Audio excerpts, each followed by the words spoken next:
Si lahko predstavljate, da bi poslali sporočilo samemu sebi 10 let v prihodnost? No, leta 2015 je točno to storil eden največjih ustvarjalcev na svetu. Posnel je video, ga nastavil za objavo celo 10 let kasneje in svetu pustil, da je priča njegovemu neverjetnemu potovanju. Poglejmo si torej, kaj si je sporočil in kaj nam to pove o poti, ki jo je prehodil.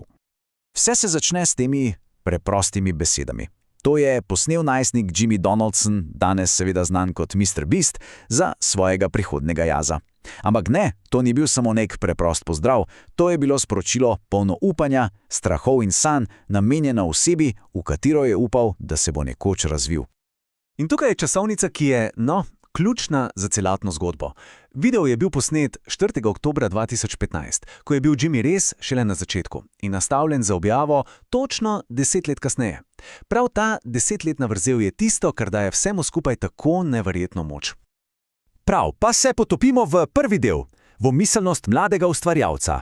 Kaj se mu je pletlo po glavi, kakšni so bili njegovi cilji in kaj ga je skrbelo v tistem trenutku, ko je pritisnil gumb za snemanje. Torej, kakšno je bilo izhodišče? Ko je posnel to sporočilo, je imel samo 8000 naročnikov. Danes se to morda sliši malo, ampak takrat to je bil za nja cel svet. In ta podatek je res ključen, da razumemo, kako velike so bile njegove sanje. In tukaj je njegov veliki cilj, njegovo merilo uspeha. 1 milijon naročnikov. V letu 2015 si je ta številka zdela skoraj nedosegljiva, res prava gora, ki jo je bilo treba preplezati. Ampak pozor, tukaj se skriva bistvo. Ni šlo samo za cilj, šlo je za neverjeten pritisk, ki si ga je naložil. Njegova celotna samoubodoba je bila vezana na to eno samo številko. To ni bila več želja, to je bil ultimat. Seveda pa ni sanjal samo o številkah. Po eni strani so bile tu čisto običajne življenjske stvari, ki jih pričakuje vsak najstnik. Končati šolo, iti na faks, morda se celo poročiti. Po drugi strani pa ta ena rastoča ambicija, da bi se lahko preživljal s YouTubeom. In to je tisto, kar je pri vsem tem tako fascinantno. Ta surova iskrenost. Razkriva svoj največji strah, strah pred neuspehom in to, kaj si bodo drugi mislili o njem. Predstavljal si je, da bi ga imeli za, kot je sam rekel, navadno zgubo. In to nas pripelje do srednjega vprašanja, kaj ne? Po desetletju trdega dela, vseh vzponov in padcev, mu je uspelo. Je dosegel tisti sanjski milijon? No, zdaj pa pridemo do prelomnice te zgodbe. Pripravite se, ker to, kar sledi, je soočanje pričakovanj z resničnostjo, ki je presegla absolutno vse. Resnica ni dosegel 1 milijona naročnikov. Ne, popolnoma ga je razbil. Iz tistih 8000 je zrasel na več kot 250 milijonov. To ni več samo uspeh, to je, popolnoma druga dimenzija.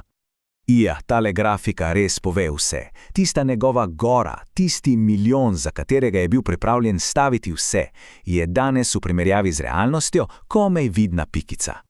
Če to postavimo v perspektivo, svojega cilja ni samo dosegel, presegel ga za več kot 250krat. To je raven uspeha zgrajena na letih geranja, nenehnega vlaganja nazaj v vsebino in premikanja meja. O tem tisti najstnik v svoji sobi res ni mogel niti sanjati. Pa tisto upanje, da bo YouTube postal njegova služba, tudi to je uresničil. Pravzaprav, če pogledamo danes, je ta njegova želja skoraj komično skromna. Ampak dovolj o številkah, čeprav so res nore, poglejmo raje spet nazaj na tistega fanta v posnetku, na njegove osebne, čisto preproste misli. Ker veste, med vsemi temi velikimi cilji in pritiski je imel eno čisto preprosto željo. Upal je, da bo, ne glede na uspeh, njegov prihodnji jaz v ustvarjanju še vedno užival.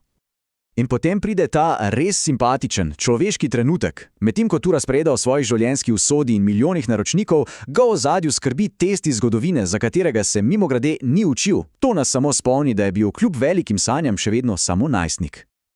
Njegove misli pa niso bile samo ambiciozne, bile so tudi precej eksistencialne, celo malo morbidne.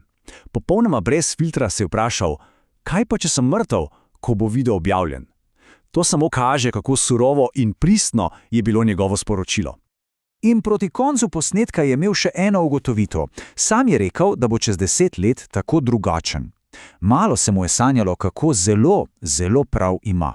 Ker tu njegovo potovanje ni bila samo sprememba številk, ampak res globoka osebna preobrazba.